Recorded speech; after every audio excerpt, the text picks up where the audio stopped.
Selamat siang Ibu, baik perkenalkan nama saya Yunita Syukseran dengan NPM 33220031. Baik, di sini saya akan menjelaskan materi tentang sejarah perkembangan teori sel.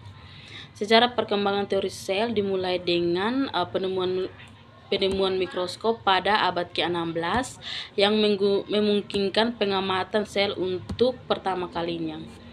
Sel berasal dari bahasa Yunani yaitu cella atau cellula, berarti ruang atau kamar kecil.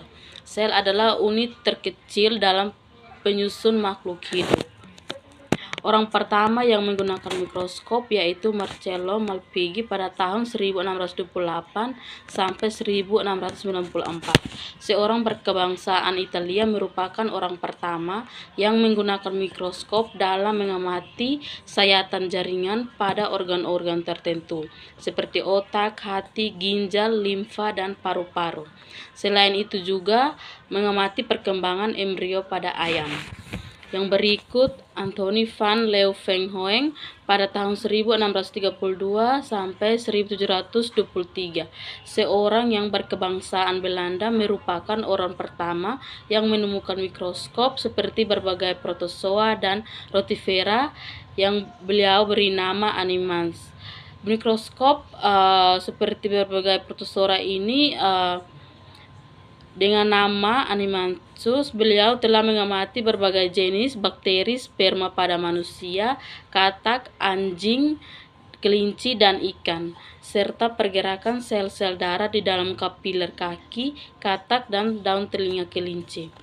Yang berikut Robert Hooke pada tahun 1663 merupakan orang pertama yang memperkenalkan istilah sel. Berdasarkan hasil pengamatan pada sayatan sumbat gabus, ia melaporkan bahwa sumbat gabus terdiri atas ruang-ruang kecil yang diberi nama sel, atau dalam bahasa Yunani cellula, yang bermakna ruang-ruang kecil. Yang berikut Robert Brown pada tahun 1773 sampai 1854, seorang yang berkebangsaan Inggris melaporkan bahwa sel-sel epidermis tumbuhan, serbuk sari, dan kepala butik mengandung suatu struktur yang konstan yang disebut inti. Yang berikut Johannes Purkinje pada tahun 1787 sampai 1869, seorang yang berkebangsaan memperkenalkan istilah protoplasma.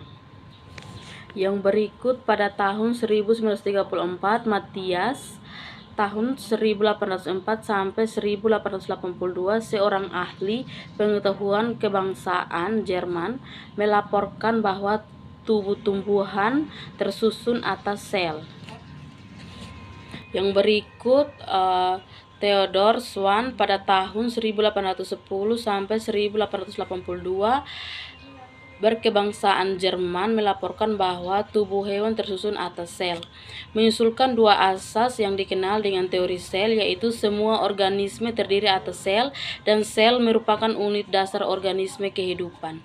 Yang berikut Virchow pada tahun 1821 sampai 1902 menyusulkan asas ketiga teori sel yang berbunyi semua sel berasal dari sel yang telah ada sebelumnya, atau omni cellula et cellula. Yang berikut Louis Pasteur pada tahun 1908 sampai 1995 mengemukakan teori biogenesis yang menyatakan bahwa setiap makhluk hidup berasal dari makhluk hidup sebelumnya, atau omne vivum e vivo. Sekian dari penjelasan saya, terima kasih.